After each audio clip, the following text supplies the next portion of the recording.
Friends, നമ്മുടെ മുമ്പ് നിഫ്റ്റിയുടെ ഫ്യൂച്ചേഴ്സിൻ്റെ ചാർട്ടാണുള്ളത്. സോ നമ്മൾ ഇന്നലെ എക്സ്പെക്ട് ചെയ്യുന്നതിനെക്കാട്ടിലും ഉപരിയായിട്ട് അമേരിക്കൻ US ഫെഡിൻ്റെ ചെയർമാൻ ജെറോം പൗലിൻ്റെ സ്റ്റേറ്റ്മെൻറ്റാണ് മാർക്കറ്റിനെ താഴെ വീഴാനുള്ള ഏറ്റവും വലിയ കാര്യം.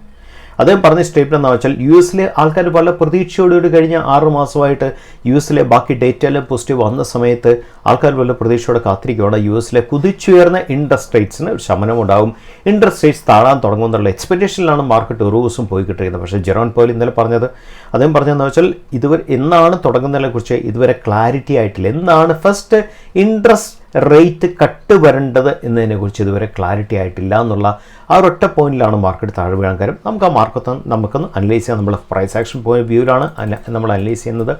നമുക്ക് എന്താ സംഭവിച്ചത് നോക്കുക. നിഫ്റ്റി ഒരു all time height age level ഇതാണ്. സോ നമുക്ക് ആ ലെവലൊന്ന് നോട്ട് ചെയ്തിടാം. സോ ഈ ലെവലിന് ശേഷം ഇതാണ് ഫസ്റ്റ് ലെവൽ. സോ ഈ ലെവലിന് ശേഷം എന്താ സംഭവിച്ചാൽ നമ്മൾ ഇത് ഈ ക്യാൻഡിൽ എന്ന് പറയുന്നത് ഇന്നലത്തെ ലാസ്റ്റ് ക്യാൻഡിലാണ്, ഇത് ഇന്നത്തെ ഫസ്റ്റ് ക്യാൻഡിലാണ്. നമ്മൾ ശ്രദ്ധിക്കേണ്ട കാര്യം ഇന്നലെ ഒരു ചെറിയ ഒരു റെഡ് ക്യാൻഡിലാണ് മാർക്കറ്റ് ക്ലോസ് ചെയ്തത്. ഇന്ന് സത്യത്തിൽ എന്താ സംഭവിച്ചതെന്ന് വെച്ചാൽ ഇന്ന് ഫസ്റ്റ് ക്യാൻഡിൽ എന്ന് പറയുന്നത് സ്ട്രോങ് റെഡ് ക്യാൻഡിലായിരുന്നു.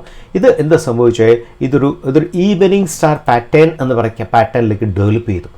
ഒരു ഗ്രീൻ ക്യാൻഡിൽ, പിന്നെ സത്യത്തിൽ വേണമെങ്കിൽ ഒരു ഗ്യാപ്പ് അപ്പായിട്ടുള്ള ഗ്രീൻ ക്യാൻഡിലാണ് ശരിക്കും വേണ്ടത്. ഇനി ഗ്യാപ്പ് അപ്പ് ഒന്നും വന്നില്ല. നമ്മൾ തിയറി പറയുന്നതൊന്നും കറക്റ്റ് മാർക്കറ്റ് കിട്ടത്തില്ല. നമുക്ക് റെഡ് ക്യാൻഡിൽ ഒരു ചെറിയ റെഡ് ക്യാൻഡിൽ വന്നത് ഫൈൻ, എന്നാൽ പോലും നമുക്ക് ഈവനിങ് സ്റ്റാർ കാറ്റഗറി നമുക്ക് ഇതിനെ കാണാൻ സാധിക്കും. അതിനുശേഷം താഴെ വന്നതിന് ശേഷം എന്താ സംഭവിച്ചത്, നിഫ്റ്റി ഒരു ശരിക്കും പറഞ്ഞാൽ ഈ ലെവലിൽ ഒരു LOP സോണാണ്. ഇത് പ്രീവിയസ് റെസിസ്റ്റൻസ് സോൺ. അതിന് ശേഷം കയറി കഴിയുമ്പം അത് സപ്പോർട്ടായിട്ട് ആക്ട് ചെയ്യും. ഇത് പ്രീവിയസ് റെസിസ്റ്റൻസ് റിട്ടസ്റ്റ് സോണാണ് ശരിക്കും പ്രീവിയസ്. ആ റിട്ടസ്റ്റ് സോണിൽ തന്നെ നിഫ്റ്റി സപ്പോർട്ട് എടുത്തു എന്ന് പറഞ്ഞ വലിയ കാര്യമാണ്. അതേ ലെവലിൽ തന്നെ സപ്പോർട്ട് എടുത്തു. സപ്പോർട്ട് എടുത്താൽ മാത്രമല്ല, നിങ്ങൾ ക്യാൻഡിൽസ് ഒന്നും അനലൈസ് ചെയ്യിക്കുക. ഫസ്റ്റ് ക്യാൻഡിലിൽ ഇതാണ് ഫസ്റ്റ് രാവിലത്തെ 9:15 ക്യാൻഡിലിൽ സ്ട്രോങ് വോളിയം ഉണ്ട്.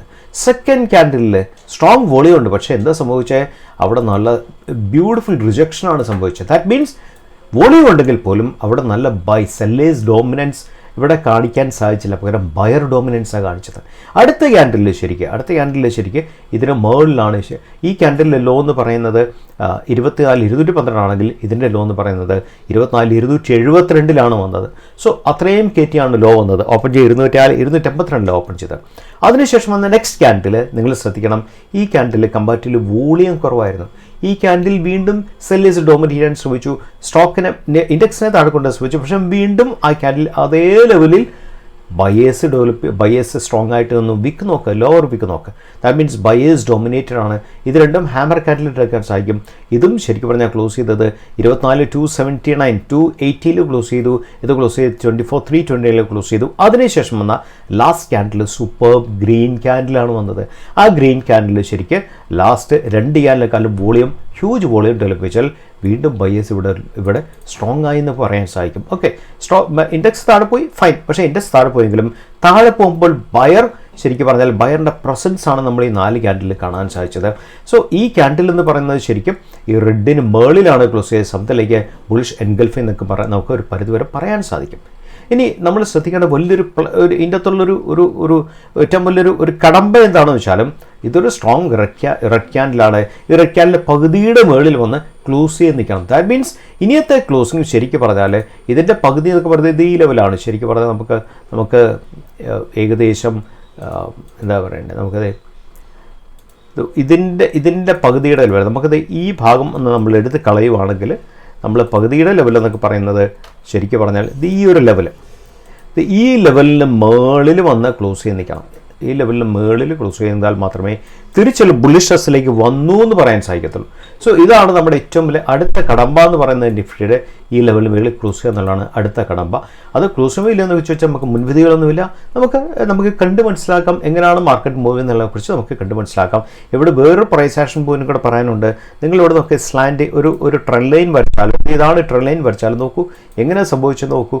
നിങ്ങൾ ഈ ട്രെൻഡ് ലൈൻ ഇങ്ങോട്ട് നീട്ടുവാണെങ്കിൽ ഇതെങ്ങനെയാണ് സംഭവിക്കുന്നത്, ഈ ലെവലിൽ റെസിസ്റ്റൻസിനെ കട്ട് ചെയ്ത് ട്രെൻഡ് ലൈൻ പോയിട്ട് ആ ട്രെൻഡ് ലൈൻ വീണ്ടും സപ്പോർട്ട് എടുത്തു. അതിനുശേഷം വീണ്ടും ആ ട്രെൻഡ് ലൈനിലാണ് 4 ക്യാൻഡിലും സപ്പോർട്ട് എടുത്ത് നമുക്ക് മനസ്സിലാക്കാൻ സാധിക്കും. ഇതാണ് പ്രൈസ് ആക്ഷൻ പോയിന്റ്സ്. ഞാൻ എപ്പോഴും പറയുന്നത് നിങ്ങൾ പഠിക്കണം എന്ന് പറയുന്നത്. ഇങ്ങനെ വേണം നമ്മൾ ഓരോ ചാർട്ടിനെയും ഓരോ ക്യാൻഡിൽസിനെ അനലൈസ് ചെയ്യാനായിട്ട്. അനലൈസ് ചെയ്യുമ്പോൾ നമുക്ക് കുറേ സ്റ്റോക്കുകൾ അനലൈസ് ചെയ്യുമ്പോൾ നിങ്ങൾക്ക് കറക്റ്റായിട്ടുള്ള ഏകദേശം ഒരു ഹൈ പ്രോബിലിറ്റി സക്സസ്ഫുൾ ആയിട്ടുള്ള നിങ്ങളുടെ ഇൻഫറൻസ് കറക്റ്റായിട്ട് മാറും. അങ്ങനെയൊക്കെ മാറിയാൽ മാത്രമേ നമ്മളൊരു ഒരു ബെസ്റ്റ് പ്രൊഫഷണൽ ട്രേഡറായിട്ട് മാറാൻ സാധിക്കത്തുള്ളൂ. ഇപ്പോൾ അടുത്ത കടമ്പ ഇതാണ്. ഈ കടമ്പ കട്ട് ചെയ്ത് പോകണം, പ്രതീക്ഷിക്കാം. ഈ കടമ്പ കട്ട് ചെയ്ത് പോകുന്നൊക്കെ നമുക്ക് പ്രതീക്ഷിക്കാം. നമുക്ക് ഇന്നത്തെ പ്രൈസ് ആക്ഷനായിട്ടൊരു ചാർട്ടിലേക്ക് കടക്കാം.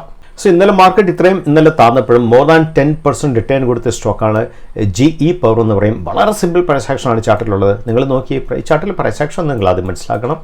സോ ഇത് 75 മിനിറ്റ്സ് ക്യാൻഡിലാണ്. സോ പ്രൈസ് ആക്ഷൻ നിങ്ങൾ ക്ലീൻ ആയിട്ട് മനസ്സിലാക്കണം. നോക്കൂ പ്രൈസ് ആക്ഷൻ എങ്ങനെ വർക്ക് ചെയ്യുന്നത് നിങ്ങൾ മനസ്സിലാക്കൂ. സോ നമ്മൾ ഈ ലെവലിൽ ശരിക്കും ഒരു ചാനലാണ് വരച്ചിരിക്കുന്നത്. ഈ ചാനലിൽ താഴെ വന്നതിന് ശേഷം തിരിച്ച് ഒരു ഹയർ ലോ ആണ് സ്റ്റോക്ക് ക്രിയേറ്റ് ചെയ്തത്. ഹയർ ലോ ക്രിയേറ്റ് ചെയ്തിട്ട് അടുത്ത ഹയർ ലോ എന്ന് പറയുന്നത് ഈ ലെവൽ ക്രിയേറ്റ് ചെയ്തു. ഇതാണ് നെക്സ്റ്റ് ഹയർ ലോ എന്ന് പറയുന്ന കാര്യം. ദാറ്റ് മീൻസ് ഓരോ ലെവലും ഫസ്റ്റ് ഹയർ ലോ ഇതാണ് ഫസ്റ്റ് ഹയർ ലോ. അടുത്ത ഹയർ ലോ ഇവിടെ വന്നു, അടുത്ത ഹയർ ലോ ഈ ലെവലിൽ അടുത്ത ഹയർ ലോ വന്നു, ആൻഡ് നാലാമത്തെ ഹയർ ലോ എന്ന് പറയുന്നത് ഈ ലെവലിൽ വന്നു. ഹയർ ലോസ് ആണ് സ്റ്റോക്ക് ക്രിയേറ്റ് ചെയ്തിരുന്നത്. കണ്ടിന്യൂസ് ഹയർ ലോസ് ആണ് ക്രിയേറ്റ് ചെയ്തിരുന്നത്. അത് കാണിക്കുന്ന എന്തിനാണ്? അത് കാണിക്കുന്ന എന്താ പറയണ്ടേ, സ്റ്റോക്കിലെ ബുളിഷ്നെസ്സിനെ കാണിക്കുന്നത്. ഒന്ന്.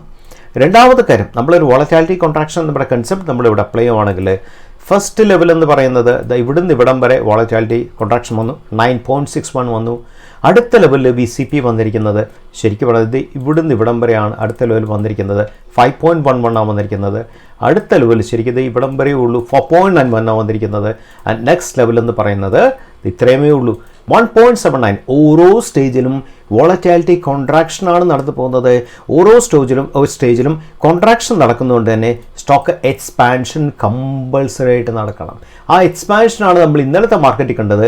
മോർ ദാൻ 10%, 11% ആണ് ഇന്നലത്തെ വീക്ക് മാർക്കറ്റിൽ സ്റ്റോക്ക് റിട്ടേൺ കൊടുത്തത്. സോ VCP വോളറ്റാലിറ്റി കോൺട്രാക്ഷനെ കുറിച്ച് ഡീറ്റെയിൽ ആയിട്ട് പഠിക്കാം. 9.61% ഇവിടെ എക്സ്പാൻഡ് ചെയ്തെങ്കിൽ ഇവിടെ 5.11 കോൺട്രാക്ട് ചെയ്തു. അടുത്ത സ്റ്റേജിൽ 4.91 കോൺട്രാക്ട് ചെയ്തു. അടുത്ത സ്റ്റേജിൽ 1.7 കോൺട്രാക്ട് ചെയ്ത് ഒരൊറ്റ കയറ്റി എക്സ്പാൻഷൻ വന്നു. ഇതാണ് സിമ്പിൾ പ്രൈസ് ആക്ഷൻ. നമ്മൾ ഇവിടെ ഒരൊറ്റ ഇൻഡിക്കേറ്റർ നമ്മൾ യൂസ് ചെയ്തിട്ടില്ല. നമ്മൾ സിമ്പിൾ പ്രൈസ് ആക്ഷൻ ക്യാൻഡിൽ വെച്ചുള്ള കളികളാണ് നമ്മൾ കംപ്ലീറ്റ് മനസ്സിലാക്കിയിരിക്കുന്നത്. അതിൻ്റെ കൂടെ നമുക്ക് വോളിയം കൂടെ ആഡ് ചെയ്യുമ്പം ഈ ലെവൽ മുതൽ ഈ ലെവൽ വരെയുള്ള ലെവൽ നിങ്ങൾ വോളിയം എടുത്താൽ നിങ്ങൾക്ക് ഒരു കാര്യം കാണാൻ പറ്റും. ഈ ലെവൽ മുതൽ ഈ ലെവൽ വരെയുള്ള ഇതിൻ്റെ അകത്ത് നമുക്ക് വോളിയത്തിൽ കോൺട്രാക്ഷനാണ് കാണാൻ പറ്റുക അല്ലേ. പ്രൈസ് കോൺട്രാക്റ്റ് പോകുന്ന പോലെ തന്നെ വോളിയത്തിലും കോൺട്രാക്ഷൻ സംഭവിച്ചെന്ന് വെച്ചാൽ ആ പക്ക വോളറ്റാലിറ്റി കോൺട്രാക്ഷൻ പാറ്റേൺ എന്ന് പറയുന്ന ലെവലിലേക്കാണ് ഈ GE പവർ വർക്ക് ചെയ്തത്. ഇന്നലത്തെ ഏറ്റവും വീക്ക് മാർക്കറ്റിൽ അതിൻ്റെ എക്സ്പാൻഷനാണ്. സംതിങ് അറൗണ്ട് 12% റിട്ടേൺ കൊടുത്തു. ആൻഡ് ലാസ്റ്റ് ക്യാൻഡിൽ ക്ലോസ് ആയിരിക്കും നോക്ക് നിങ്ങൾ. ഓരോ ക്യാൻഡിലും ബ്യൂട്ടിഫുൾ ആയിട്ടാണ് വർക്ക് ചെയ്ത് റിട്ടേൺ കൊടുത്തത്. ഇതാണ് ഇന്നലത്തെ ഒരു സ്റ്റോക്കിൻ്റെ പുറത്തുള്ള പ്രൈസ് ആക്ഷൻ. സോ ഇത് നിങ്ങൾ ഡീറ്റെയിൽ ആയിട്ട് പഠിക്കണം. പ്രൈസ് ആക്ഷൻ കുറേ ചാർട്ടുകളിൽ ആദ്യം നിങ്ങൾ ഒരു പ്രൈസ് ആക്ഷൻ എക്സ്പെർട്ടിൻ്റെ അടുത്ത് പോയി പ്രൈസ് ആക്ഷനെ കുറിച്ചുള്ള കൺസെപ്റ്റ്സും different types of price action അനാലിസിസും ആദ്യം പഠിക്കണം.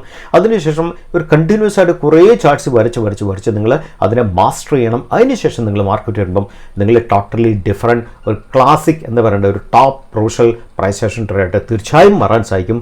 ഒരു സംശയം വേണ്ടായി.